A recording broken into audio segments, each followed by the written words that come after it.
Time to smash it up, everybody. Pop those beers. Whether they're in can form or bottle form, alongside the managing editor of Warchant.com, he is Ira Schofel. My name is Tom Lang. And you never know if Ira is going to enjoy a red stripe or not during Sunday's match, but it looks like he got stocked up. How's it going, Ira? Been that kind of day, Tom. Been that kind of day. We were supposed to do some stuff around the house, get some Christmas tree lights up, but the bowl announcements took about, I don't know, the entire day. And then breaking news, more awful news for Florida State basketball that just came in within the last hour or so to brighten everybody's day. Cameron Fletcher, who's probably been their best player. I mean, he's the fourth leading scorer, 10.5, 10.8 points a game, but by far their best rebounder and probably best effort guy is out for the year. And on a play, he got hurt at the end of, I don't know if people watched the end of that, the game over the weekend. And, they played two top 5 teams in the country back to back, Purdue and then Virginia. And Virginia, they make this huge run to cut it to 3 points, 5 points late in the game. They throw a lob to him, and he comes down and apparently blows out his knee, and he's out for the season. So, I mean, this team, man, it's just unbelievable. So, just when they started playing better, they played pretty well in these last 2 games against pretty good, really good teams. And anyway, we'll talk about happier things. We'll talk about the bowl game and those types of things. I think I was in my 20s the last time Florida State was in a bowl. That's not literally true, but it's pretty close to true. The basketball, Ira, it seemed like they were getting so close that maybe Baba would put them over the top for some nice wins, and now to just be decent. Right. Yeah. And now it looks like it's Florida State and Louisville for relegation out of the ACC. Whenever those two tip off here in the near future. But yes, big news today, and then we've got a lot of stuff coming this week on Warchant TV and Warchant.com with the transfer portal window opening up tomorrow. Michael Langston will be by in about, I'd say 10, 15 minutes to join us for the Sunday Smash. We've got about a 40-minute program here tonight, folks. We're going to go with the future, and that's the transfer portal and roster shaping. But then we're starting tonight with the now. Florida State is in a bowl. They're playing in the Cheez-It Bowl, and Oklahoma, 6-6 Oklahoma is the opponent. There it is. They are bowl bound. You can see it right there, and we'll have all the coverage you love. And we already have a couple of press conferences from Mike Norvell and Brent Venables up on the channel. Ira, your initial thoughts on where Florida State landed and the compelling nature of this matchup. Is it compelling? It's great that it's a bowl game at the very least for Florida State. What do you think? I think it's pretty compelling. And, I've seen some people complain that it's not, Oklahoma's not very good this year. Well, 2 things I'd say about that. Number one is 5 years from now, when people see that Florida State won a game against Oklahoma in a bowl game, nobody's going to remember that this was not a very good Oklahoma team. Number 2, I mean, look, historically, Florida State has struggled. I think they're 1-6 all time against somewhere in that ballpark all time against Oklahoma. So it would be nice to get a win against them, no matter how good they are. Number 2, this is not a bad Oklahoma team. There's a couple of scores that I think people saw during the season that made you think that they're terrible, particularly the shutout against Texas. But Dylan Gabriel didn't play in that game. And in the games where they lost, when they kind of didn't look good, it's mostly because they had injuries.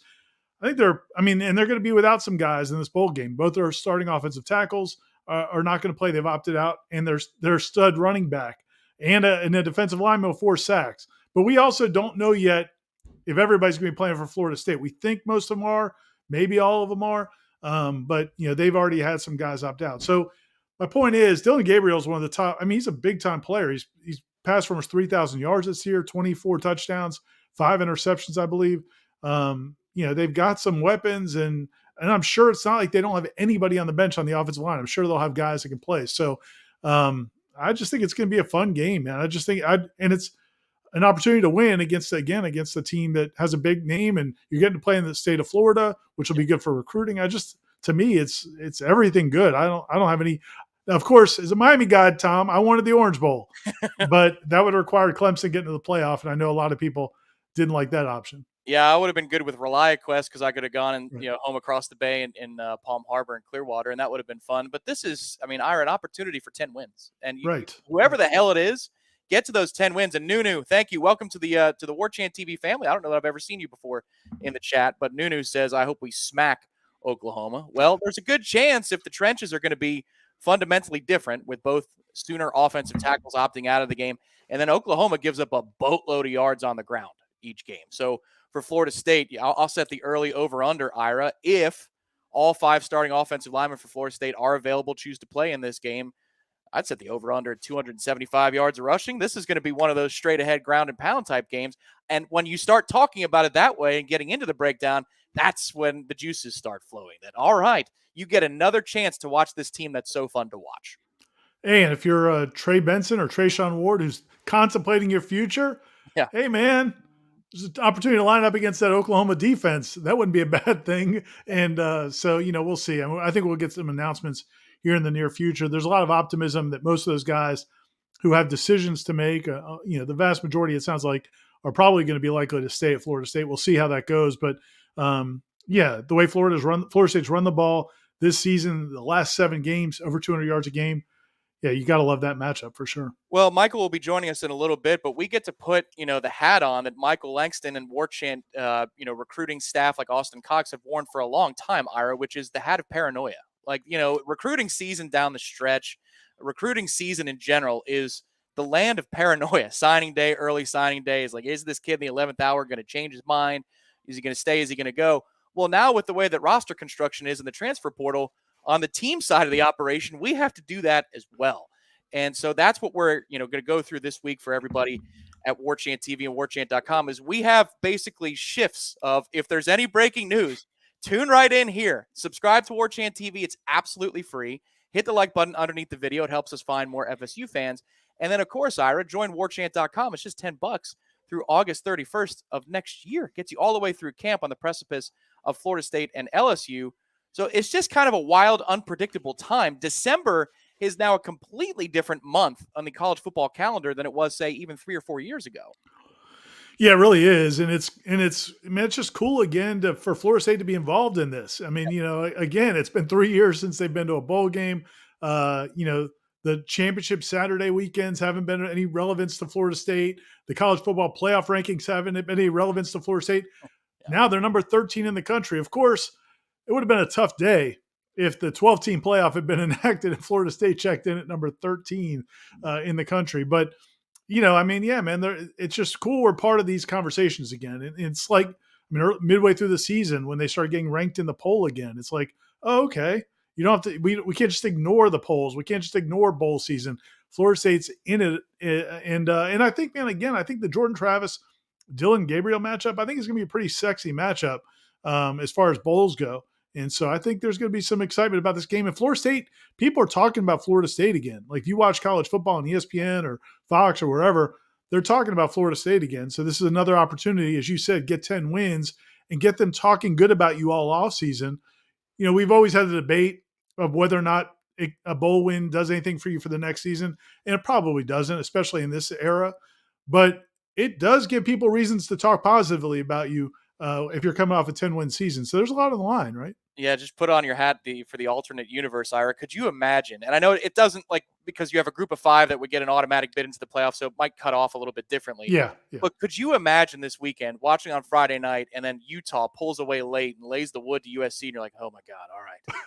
We need TCU tomorrow. TCU's got to come through, finish the job, and then they rally from a 10 or 11-point deficit. And get to overtime. Get to the 1 yard line, the half yard line, Ira. Could you imagine being a Noles fan with a berth in the playoff on the line watching that? Oh my God, we would have flipped this whole town, this whole fan base would have been so pissed off at TCU for not being able to pick up a half a damn yard, and they get in the playoff anyway. But that's what's coming in the near future. And now that since we last talked on Sunday Smash, that's the future in 2 short years. That's where Florida State is going to be. It's only getting crazier. I feel like we're already in a crazy alternate college football universe, but it's only getting crazier now by the year. Well, maybe they'll be solidly in those years by the time the 12-team playoff starts. But yeah, I've always kind of I know some people say, oh, well, the 12th or 13th team is going to be screwed or whatever. And it's kind of like, man, if you're the 13th team, nobody's that upset because you're probably going to have Florida State has 3 losses. Right. Some teams might have 2 losses. Right now, there's teams that are, obviously Alabama's campaigning to get in. Clemson, if they had won last week against South Carolina, they would have got in. So it's, it's a little, there's a little more parity in general. But then when you open it up to 12 teams, yeah, man, there's going to be some teams that are not the upper crust necessarily that sneak their way in. And that's going to be fun. Like Tulane's and schools like that will have a legitimate chance to get in there. That should be pretty fun. That Florida game already, it's a rivalry game and you want to win it. But could you imagine, again, there's another layer to that in Right. game 12 of the season where Nole fans would have been like, oh my God, are you kidding me? Florida's going to be the reason that, we lose a fourth game and are out of the discussion in the playoff. That kind of awesomeness is coming your way. But in the bridge year, 2023, Sky Ninja, thank you for your contribution, asks, first off, he thanks us for the coverage that we have, but if everyone that can come back does, what are realistic expectations for next year? I'll start with this. Ira, divisions are going away in the ACC. And you look at Florida State's draw next year in the ACC, what teams are getting, what teams are not. It's got to be that on this weekend next year, they're playing in the title game for the ACC, right? I mean, that would be the expectation.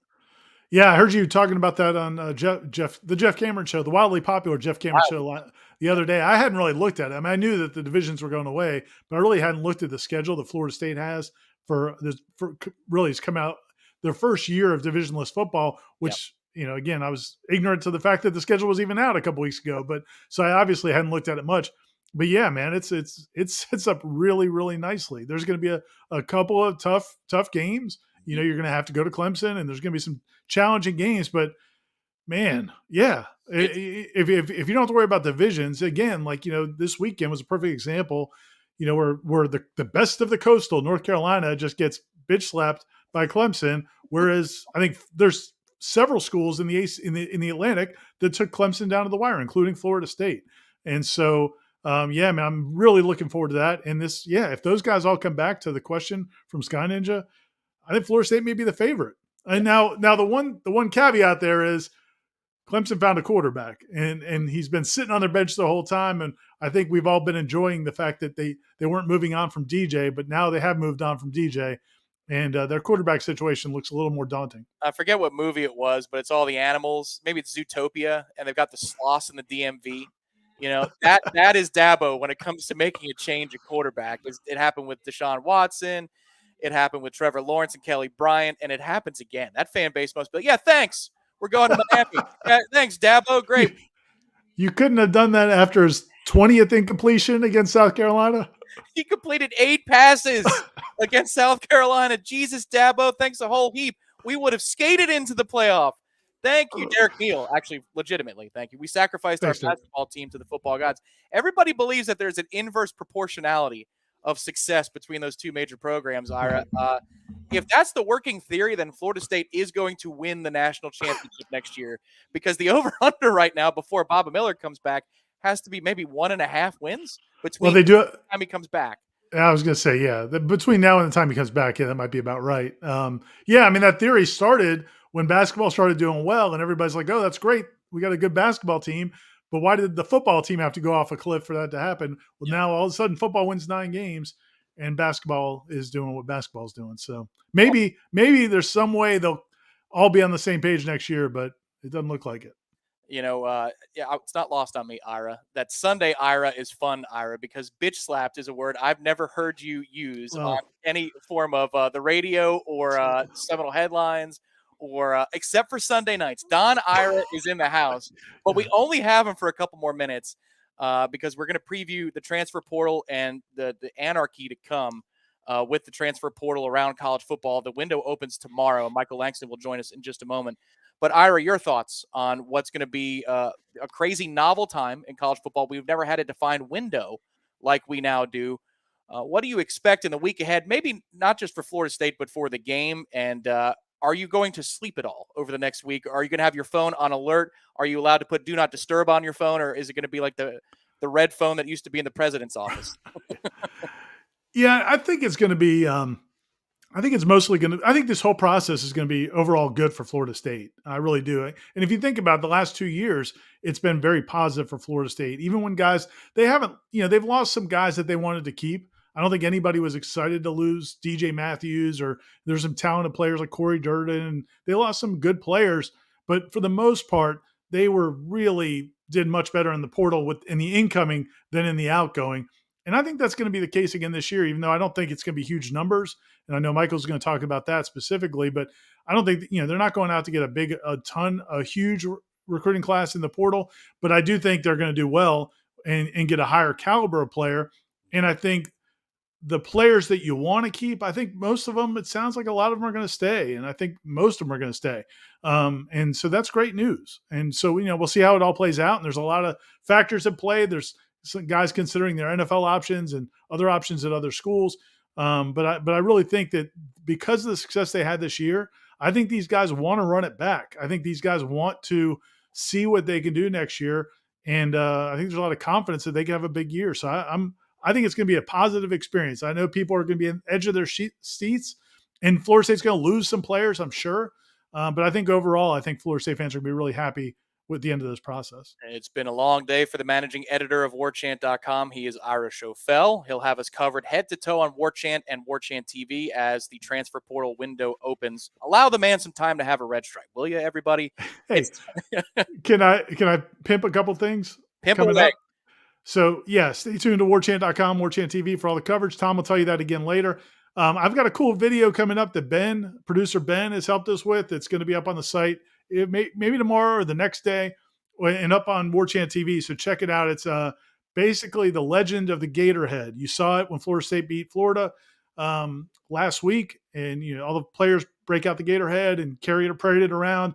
We've never really told the story about where it came from, how long they've been doing it, kind of the process to determine who's going to carry it. There's a lot of interesting details to it, and that we'll either have that up maybe on the site and on Warchant TV tomorrow, but maybe on Tuesday. But that's coming. It's going to be a really cool feature. I think you guys are going to like it. I've had an advanced viewing of it. Ben did a great job of directing it, but that interview is awesome, Ira, and we'll let people see it for themselves as to who you're talking to and how it all gets to how it came to pass. It's a really fun story. We hope you tune in to Warchant TV tomorrow or Tuesday. Anything else to pimp before you ride? I'm good. I'll make the way for Langston. Right. Line change time. He is the managing editor of Warchant.com. He is Ira Schofel. Thanks, Ira. I'm sure we'll be talking in about 45 minutes. Thanks, Tom. See you, man. See you. Now we welcome in the senior recruiting analyst for Warchant.com. There he is. It's Michael Langston. Happy Sunday to you, Michael. How are you? I'm good. I don't know how I follow up the pimping man, Ira, but I'm going to do my best. You guys talked about the Florida State Oklahoma game. Now, I will give people my age. I'm 51. I've never seen FSU beat Oklahoma. My mom even gave me a history lesson. Like, that's correct. They won in 1965. Mm-hmm. So I have not seen them play. So I think there's a lot of people that haven't seen FSU beat Oklahoma in their lifetime. So I think this is a significant moment for them. When you add in all the stuff, 10 wins, recruiting, certainly you can bring, in-state kids to your practice when you're over there in Orlando or whatever. I think it's just a big attraction overall for recruiting, and I think it's a big deal. So here we go, Michael. It's time. Transfer portal window opens tomorrow. Midnight. Tom, at midnight. Tom, thank you very much for the contribution. He's appealing to get his ban lifted. I can't do anything about that, Tom. We'll get to that question in just a moment. Michael, I'm always so fascinated by the process. Like, everybody has their own process. Mike Norvell has his own way of doing things. Josh Storms is the conditioning coach, strength and conditioning coach. But even in our own business, so the transfer portal window is now a thing. And you've got to ask questions that you've never had to ask before, in the last year or two as this thing has really gotten going. Mm-hmm. What has your process been like for the transfer portal as it stands now with windows? And when you sit down and say, okay, I got to figure this out, where do you go first and how do you make sense of it all? Well, I think the first thing I do is kind of find out what's the necessity for the team as far as what they want the most. Seems to be in the trenches of what I see. Offensive line seems like you have several guys that are portal guys that you're replacing. So I think you certainly want to get those, but you have to ask the questions of, okay, how many of these guys are returning? You can have some guys that are returning. So I think that's the juggling part of what FSU's doing, and certainly you're juggling who's going to stay, who's going to leave. Then you can kind of dissect where you go as far as those positions. But for me, it starts in the trenches. I think that's where a lot of the the portal meat is going to come from. You got offensive line. I think they would love to add a defensive tackle. We've already seen with a guy we reported on, Brandon Fisk from Western Michigan, that they're certainly after. So I think they want to address those early positions, and then it's best available. You want to add some positions like DB and other places. So I think it's really dissecting who's coming back, and also I don't think FSU. And this might not make people feel good. I don't think FSU is going to push like crazy, like to be the fastest team to offer. But I Hmm. do think they're going to be very careful and selective because they are. They're the cat's meow. They're one of the top tier programs to have transfer guys. Not only are they did they have a 9-3 season, their guys produced in the portal. So it's going to be a heavily high attracted plays to a lot of these portal guys in that program and FSU and Norvell and Atkins and all these guys. They know that. So they're going to be very patient to what they want. And this staff, I can tell you, they do not care about the rankings or 4-star or where they came from or how highly rated they are. They trust their evaluations. They always have ever since I've known this staff. Evaluate, evaluate, evaluate. That's what these guys do. So they're going to take their time. Maybe the guy they go after isn't the spicy guy from Texas A&M that's a 5-star, but they're going to take the guy that fits everything that what they're looking for. If you remember, they got a lot of heat last year when they took Trey Benson. I think that worked out pretty good for FSU. Yeah. So I think it's not always going to be sexy to fans, but I think this staff has shown like they trust what they see in their evaluations. Well, there's going to be a whole lot of 5-star spice leaving Texas A&M over the next year. Yeah. I think that's definitely assured at this point. So, Michael, let me ask you this general question before I get specific. If Okay. we're taking the entirety of the offseason, so the window opening now, post spring, and into the summer, because this isn't just like something that happens tomorrow and then it's Mm-hmm. over. This is a long process about Yep. bringing transfers in. What would you set like a Vegas over under number at for what Florida State is going to bring in? That's a huge question we get all the time in the chat or on the boards. How many, how many, how many? So if you had to set an over under, where would that number be? My number would be around 7 or 9. Okay. That's kind of where I'm at. Could it get to double digits? Maybe, but I'm going to say 7 or 9 because I think you have to factor in a chance that some guys are going to come back. So you might not need a position there. I personally think Jordan Travis comes back. I think there may be an offensive lineman or two that also come back. Maybe they either get an extra year or whatnot, but I think there could be that. So you have to factor in that stuff. So mine is 7 to 9. That's kind of the mark I've kind of stayed on. Okay. And in terms of outflow, we've reported on a couple of defensive tackles that have left Mm-hmm. Florida State. We have a video about one of them, Sean Bray Jackson, leaving. Jarrett Right. Jackson as well is no longer on the roster. So you already got 3 when you include those 2 guys and Sam McCall. If you had to set a number, we're not going to get into names. This is the kid's personal business. Right. So if you had to set a number there, including the 3 that have already left, what do you think that number would be of outflow? Whew, I mean, that's tough. That's more Irish range as far as Yeah. team guys, going in there. I try not to babble in that since they don't dabble in recruiting, but I think there'll be more. I think there'll be a few more. I Yeah. would guess. You're going through the exit interviews, so and a lot of people look at this like, oh, Sean Bray Jackson or Jarrett Jackson. They're like, oh, it's okay, it's a reserve guy. It's like, oh, they're just kicking him out. It's like you got to, I mean, think about just how they do the process. Like Norvell's trying to do what's best for these kids. Like if they don't feel like you're going to be in the plans or stuff like that, it isn't just about FSU improving their roster. It's also about helping these guys play at another place where you can see the field. If so that's another thing to consider. But I think I think you'll see I think you'll see more, but that's just mainly a guess. That's not intel, guys. So I don't base that. But I think certainly there's going to be a lot of at midnight. I'm sure it'll be chaotic as hell for me, but it's already been chaotic the last 3 days. I swear, Tom. It's like every 7 minutes there's somebody going in. They're like, wow, that guy's going in. So Yeah. I can tell people, and I've said this in my mini meal. I do think there's several guys that FSU has in mind that if they go in, FSU feels like it's a very high chance that they can get them if they want them. Yeah, nobody's allowed to tamper. And Tom, I see he's contributed a second time. He's got a question. We'll get to it in just a minute. But I just find this so damn fascinating because you're not allowed to tamper. Everybody knows that. But then nobody wants to get caught without being prepared, either for Mm-hmm. guys that are leaving their own program or, oh my God, that kid's available. We've already given the spot away. How dialed in is the coaching community? How much do they almost help each other to communicate, Michael, that, there's going to be this prospect is out there or that prospect is out there? How does that work? Yeah, I think they all communicate, and I think there's people that are around the player that are tied to that ties that give you the background. I mean, because you have to. There's no freaking way you can do portal stuff and not do background intel from what this stuff. If you're not doing background intel, you're behind the 8 ball, and you're not gonna get the guys you want. So there's certainly background intel that's going on, that has gone on for every team around the country. I'm sure there's schools that talk, certainly, but I think it's more so as a staff, you see what you covet, and the one thing I was consistently told by my FSU intel was they are going to be very patient and selective on the guys they heavily pursue. Now, you're going to hear a lot of guys that, hey, FSU's involved, there's communication. And here's the other thing, guys, for people that are social media freaks, a lot of these kids are going to put offers on there that they don't have. And it's a business thing to sell themselves. So unless it's coming from somebody that's connected to this stuff, whether it be myself or somebody else, that there is a pursuit, from the FSU end. I think you need to be careful about what you see as far as offers and stuff like that. So there's going to be, because it's a business for both sides. Kids trying to sell themselves.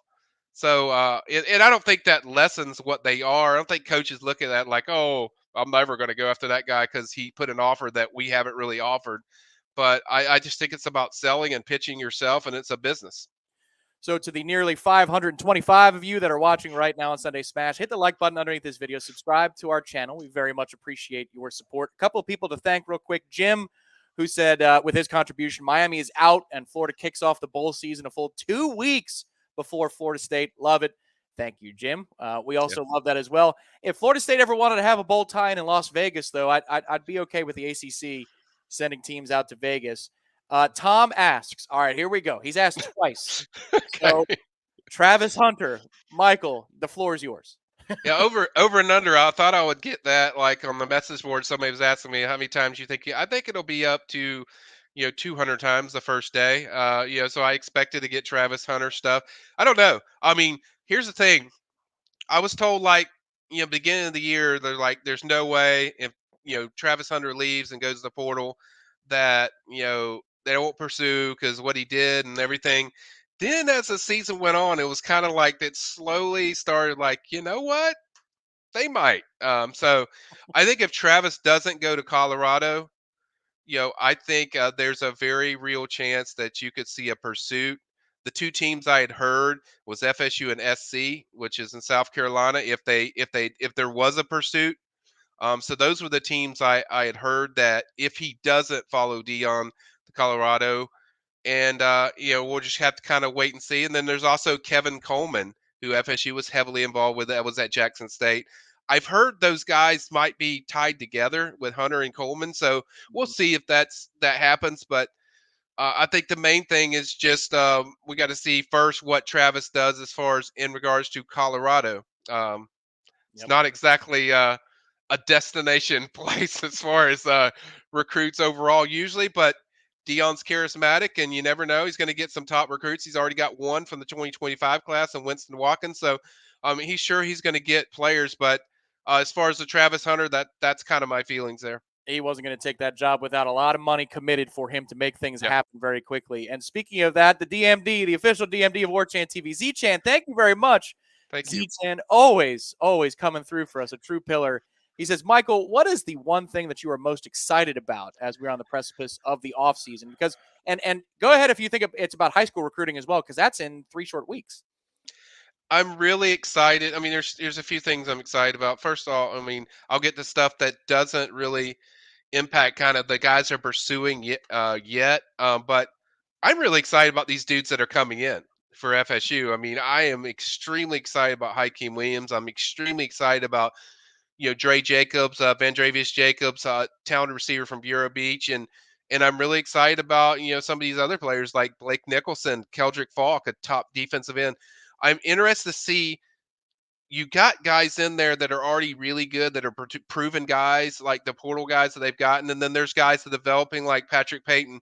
I'm curious to see when you mix some elite dudes in there, what is this roster going to look like? I mean, how dynamic are they going to be? So I'm really excited about that. Also, I'm excited about what they're going to get in the portal because I mean the buzz from my end, Tom, ever since that Georgia Tech game, and it only kept increasing every week, and definitely crescendoed up when they beat Florida was, I mean, there's a lot of excitement and a lot of confidence in regards to FSU getting some very good players from the portal. They feel very good about what the products they've done, and there was even some giddiness when I was at Moore last weekend on the official visitors. It was like you could see around the coaches there was a little, confidence giddiness to about, hey, we did what we need to do to set things for recruiting, and now we just got to finish it. Obviously, win a bowl game, but I think they felt like they set their plan in place, and the vision that they've been presenting to high school kids,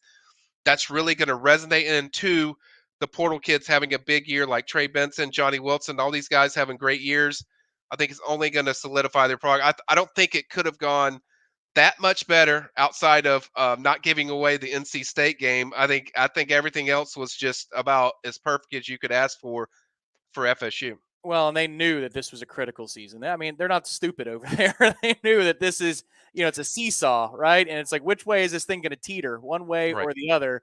And it ended up with the chart and the progress report pointing up into the black for Florida State. We're no longer in the red here. And Right. Nunu, to that point, thank you, Nunu, again for your second contribution tonight, where you're saying Florida State is in a great position of power, essentially, because of what's going on offense, that kids look at this program and they can see that for next year's purposes, Michael, they're not that far away. I could be the difference. Like that would be the pitch to a player, right? Yeah, and it's what they're doing on the field is what you're selling to kids when they weren't good, when they were just average. They were, 5-7 or whatever the record was. You were selling this like, hey, these guys get better each year. I did a story on Brock Glenn. They said they went in there with Brock Glenn to show them a chart and how much better Jordan was every single year. Now everyone sees what Jordan's like to another level that we haven't seen from Jordan, and I think it's like that across the board with all the players. So when your product, I mean, it's one thing selling stuff; it's another thing in showing it in action as far as the production and the development. And that's the thing I would say this staff does the best. They do a really good job recruiting and relationships, but damn if they don't nail on their development. I mean, they really hit a lot of these development. I mean, there's so many guys you could list that are so much better players than when they first got there. So I think that's a big deal, and it's certainly in high school. Now, I think the season itself will affect the 2024 kids more than it will 2023. I think there'll be some that are kind of will officially visit FSU to maybe raise some eyebrows, like, oh yeah, that guy's interested. So, but I think there's mostly 2024. That's what this season was about, to really solidify yourself. Go in there to Miami, just humiliate them, and then you go in there on a Friday night in front of a crazy electric atmosphere. You beat Florida, which is a big moment because you're now king of the state. And then two, the games you lost, you never felt like FSU didn't belong when you watched them play. Their roster felt like they belong. Kids see that stuff, and so it's like all this stuff is coming to fruition, and also they're just starting the journey. They're, as Mike Norvell has mentioned many times, they're just now getting started, and I think finally they're back to normalcy. As far as how they can recruit against other teams, where everyone compares Florida and Miami to FSU because they got new coaches. Like, it's totally different situation because this staff didn't have any ties to the state of Florida. This staff had to win. That there was no secret sauce of anything else. They had to win. They had to go in there. They had to get the W's. They had to beat their rivals, and they had to show the product on the field. And now that's transitioning into the relationships in state and the record. So I think they had to do things the hard way, and so now they're reaping the benefits. We'll take a few questions before it's time to sign off on Sunday's Smash. First of all, Tom once again contributes, and he has his petty hat on, as he says, give Hunter the number 2. Let him wear number 2 here at Florida State. That's one route you could go. I doubt we will go that direction, even if he got on campus, but love the thought there, Tom. Tom Patrick, Michael, any true centers out there? That's interesting. So Tom wants to go shopping on the center market. Yeah, I don't anticipate. Now, I'm not a new team guy. I don't anticipate Caden Lyles being able to will be back next year. So I think they do need a center. Obviously, they do have Maurice. I think obviously I think certainly you got a starter. But I think they do want a center. I think there's a Stanford offensive lineman that just went in, maybe yesterday, that I put on our board. I will pull him up real quick, guys. Just bear with me a little bit. I'm doing this live on Well, in person. So. while you're doing that, let me remind the folks, feel free to let us know what you're enjoying on Sunday Smash right now in the chat. And do you have a holiday party coming up, folks? Do you have one? Go to ABC Fine Wine and Spirits throughout the state of Florida. They've got gift baskets that have wine and chocolates or bourbon and, highball glasses, like really good stuff that makes it look like you care more than you actually did. So you go to ABC Fine Wine and Spirits. They take care of you anywhere throughout the state of Florida. They're a great sponsor of what we do here at Warchant TV. Please support them. Let's see what's going on in the chat. Ben, feel free to light it up with whatever everybody's enjoying tonight on a Sunday. Michael, have you found what you were looking for? I'm close. Guys, just keep it going. I will just give me a second and I will nail it right now. But Rum and Coke from FSU fan 1993. That's one of my flavors. There you go, FSU fan. So anyway, Drake Metcalf, I think that's the one I was talking about from, I want to say, Stanford.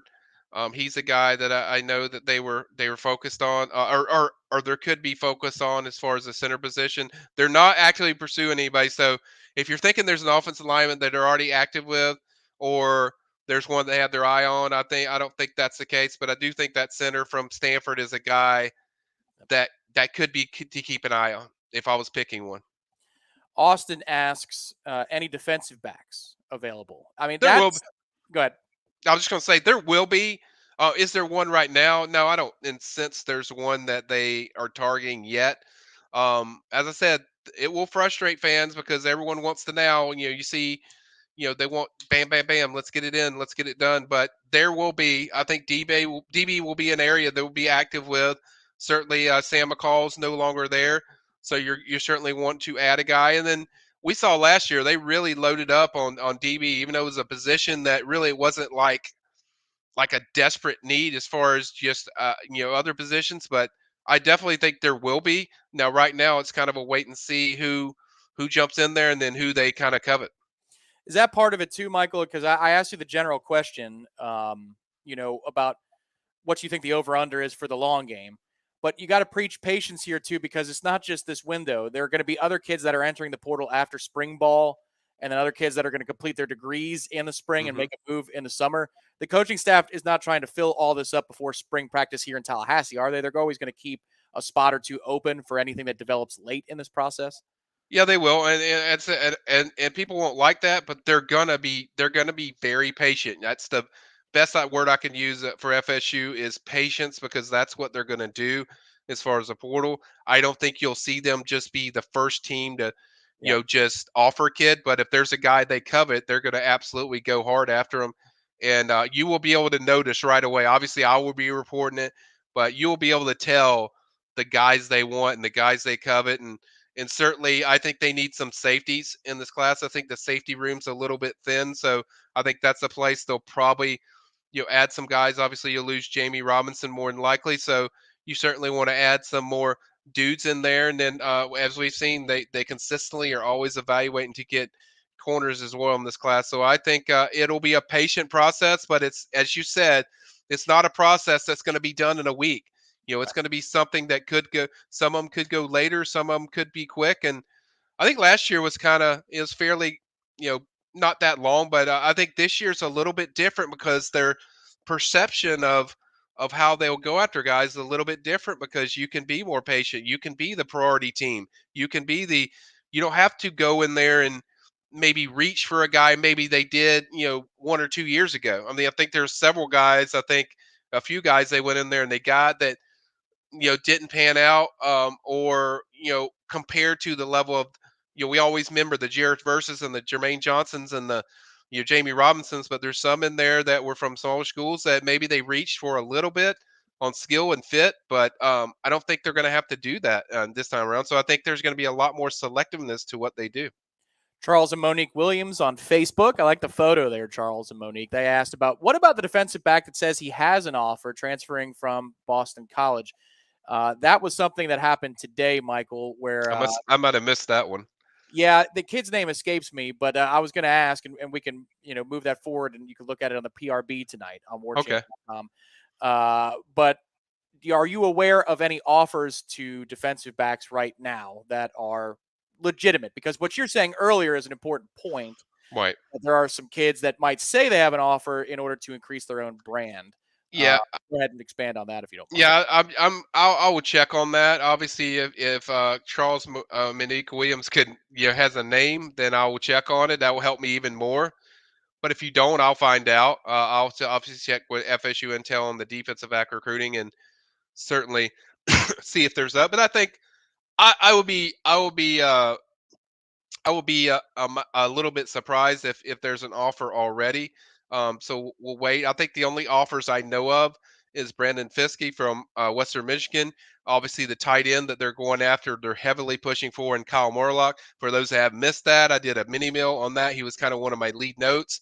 I think FSU, Tennessee are the main teams, and then Tennessee just lost their offensive coordinator, so that certainly helps bodes well for FSU, and they're hosting them officially, this upcoming weekend. So I think those are the main ones right now. I think there might have been another defensive end here and there, but like I said, guys, be really wary of the offers that you see on social media on them just being an automatic offer.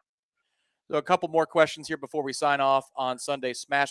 One more from me, Michael. I heard you say this earlier in the week that you think that if FSU is dipping into the portal for offensive linemen, it would be for guards and maybe Yes. not tackles. Yes. Could you let the Sunday Smash audience know what's going on there and why guards would be the priority? I think they feel like as a staff that you have to be careful of because they have so many young tackles, they have so many good guys that they like, and then I think they feel good about Julian Armella. I think they feel good about some of these other guys that maybe FSU fans haven't seen, but also I still think they will add a tackle, but I think guards is really kind of a question mark for them of how they feel, whether it's somebody returning or not returning, and making sure you fill that void and you can't get too carried away in tackles and then you forget your interior, and that really affects your running game when you don't have. So I think they want to make sure that they're comfortable there. So I think it's more guard that there's a question mark in the portal that I think that they want to replace, because you got to remember Dylan Gibbons is going to be gone. That's an interior guy. Certainly, you have a few other guys. So I don't think they want to lose what edge they have in those interior guys, because those are key, and they have some talented young guys that are interior, but you got to make sure you take care of the interior because the outside means nothing if you don't protect the inside. I'll answer this question from Tom real quick. What's the 4 deep at tackle next year? I could do my own projections. Assuming Robert Scott comes back, that's one. Yeah.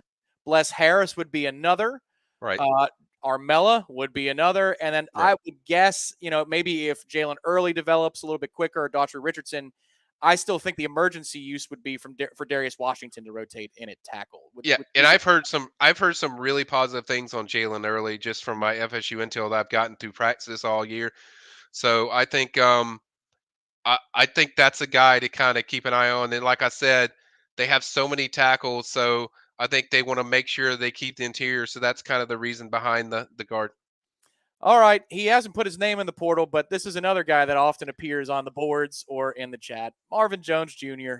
This is something that until he goes and plays at the professional level or moves on from college, Michael, we're always going to be asking about. Could that be another romance that would reignite between Marvin Jones Jr. and Florida State? I'll put it this way, guys. I have eye emoji like right now, and it's just kind of like, okay, you're looking at something.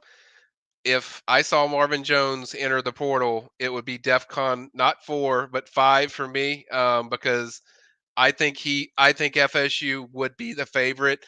I think their season of what they've done with the productivity in the last 2 years from defensive ends, that is extremely attractive, and certainly we've seen those guys can go in there and play. I mean, a lot of people forget that Jermaine Johnson didn't leave Georgia because he hated it there. He left because he was a part-time pass rusher, Yep. and they used him on third down or certain situations. And in FSU, he became a starter, and then that's kind of the key. So if he feels like that he could do better as far as being a full-time starter, I think FSU could certainly be in the mix. So I think if he hits the portal, I'm going to have wide open eyes as far as Marvin Jones Jr. But we'll see. I don't, and I've said this from the start, Tom. I do not talk about kids. That I definitely don't list them unless they're in the portal. So, or unless they're expecting or announcing they're going to be in the portal. I just so Marvin is one of those names, but there's a lot of names I have on my mind that could enter the portal. But until he enters, it's just it's not real. It's like the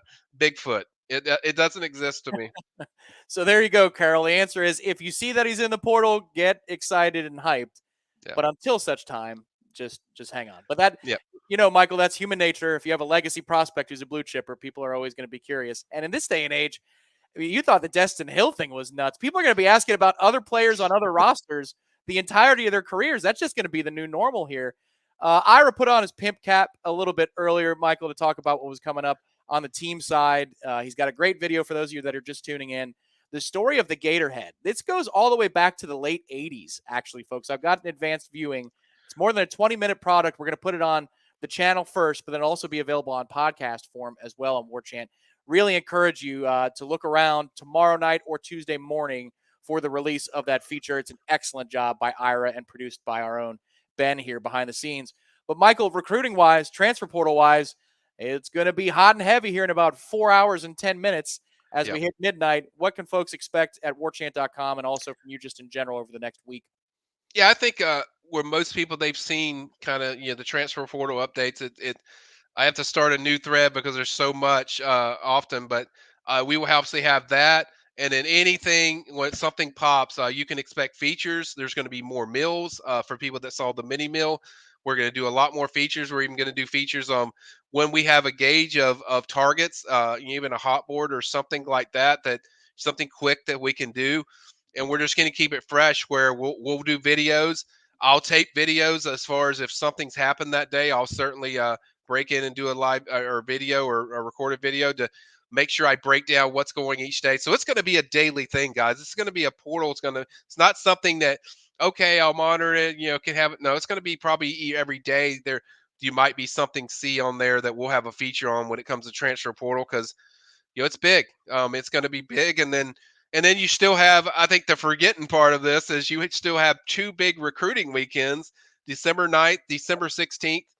Those are going to be big weekends where FSU is hosting kids, even portal kids. So I think you're going to have a lot of mixture. I think both weekends, could move up to double digits for some of those visits. So I think right now, I think the 9th weekend has maybe around 4 or 5, and it could expand to 7. And then with the next weekend, I think a lot of FSU commits are going to be on campus. You have visitors, and then you're also going to have portal kids. So that thing's probably going to be a double-digit weekend. And then a reminder for people, high school kids sign on December 21st to the 23rd. That's the early signing period. So, yeah, I'm going to be busy. I'm going to be busy with portal and this stuff. So it's about to get crazy. All the more reason, folks, to make sure that you subscribe to Warchant TV. It's totally free. And then hit the bell next to it because it alerts you anytime we go live or we bring new information to you. So this is the time of year.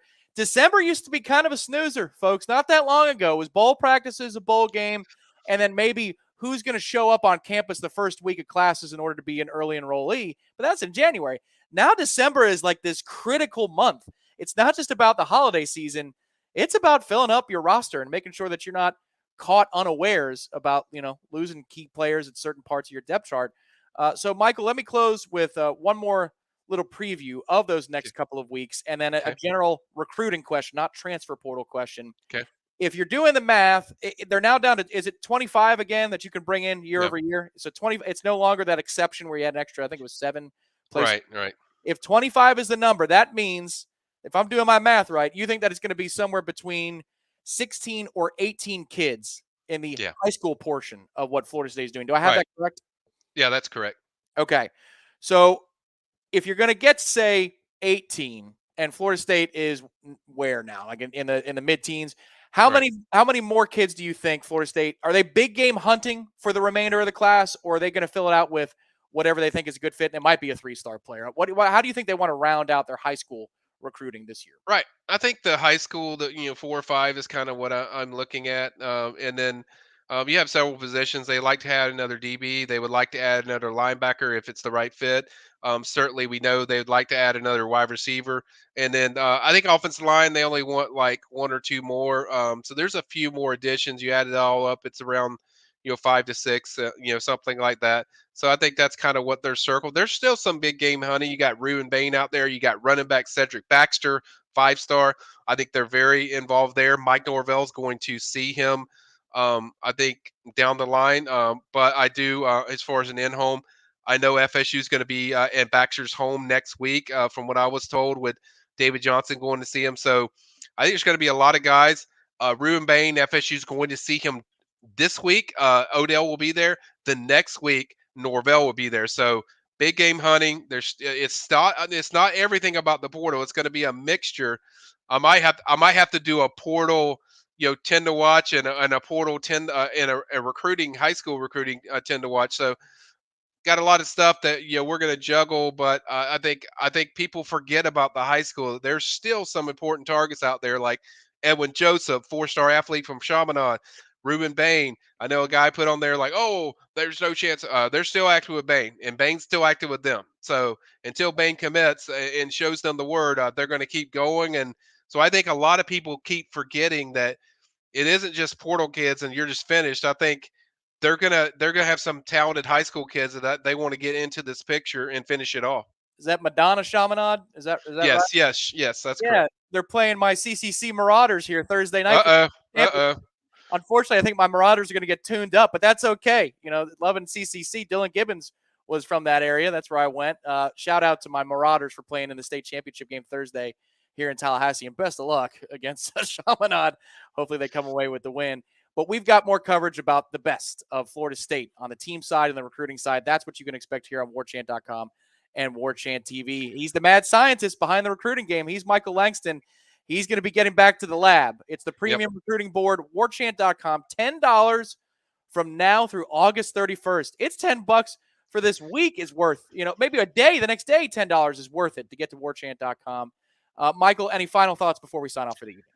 No, just get ready for chaos, guys. There's going to be, like I said, like I said, you're going to add prospects from high school, JUCO, and portal. So it's going to get crazy. But again, think about, keep in mind when it comes to portal kids about these offers and make sure that, it's confirmed by people, because there's going to be a lot of kids that are going to say they got offers. I mean, I remember last year, even when they got Dimitri from Charlotte, FSU, he never announced that Florida State offered, and I think FSU kind of prefers that, to keep it between them if they know they're going to get a kid. So I think you have to be careful of how legit those offers are, but at the same time, it's going to get crazy, and I think it's going to be a very good. I think it's going to be a very good portal class. I think they're going to get some very key additions, and then certainly Tom, Ira, Corey will have all the team coverage. Certainly going to be fun. I'm going to be at the game at the Cheez-It Bowl, so hopefully I can meet some of you guys over there. So it's going to be fun. Just get ready. It's going to be a lot of I'm going to have to chug a lot of Red Bull, even though I don't drink Red Bull, but I think Mountain Dew will work. But go. I will see you guys soon, and just get ready for a lot of chaos. There you go, folks. So coming up to warchant.com and Warchant TV tomorrow, you'll have Wake Up Warchant, Corey and Aslan, their thoughts about the bowl game and what's coming up to be a crazy anarchy-laden week in the transfer portal. We look forward to that. The Jeff Cameron Show tomorrow. Special note, folks, they're doing renovations again at 93.3. They're fixing that place head to toe. So you're going to have a morning, around late morning lunchtime, in your podcast feed edition of the JCS. It'll also be up on Warchant TV as audio only. Jeff and I are on call throughout the morning and throughout the early portion of the afternoon. If there is breaking news about a player staying, a player going, transfer portal, we will have it for you here on Warchant TV. So you can expect to see us if that's the case. Just a whole lot of things going on tomorrow at Warchant TV. And it starts tonight at midnight. So if you got your F5 finger ready to go on your keyboard, then you're all set. You head to warchant.com and we'll have it all for you. For producer Ben, who did a great job tonight, director Ben, that is, Ira Schofel, the managing editor. Thanks to all of you that have contributed. He's Michael Langston. My name is Tom Lang. You've watched Sunday Smash, presented by ABC Fine Wine and Spirits. We're going to talk to you, it feels like, in 10 minutes here on Warchant TV. We'll see you until the breaking news happens. We'll talk to you next time.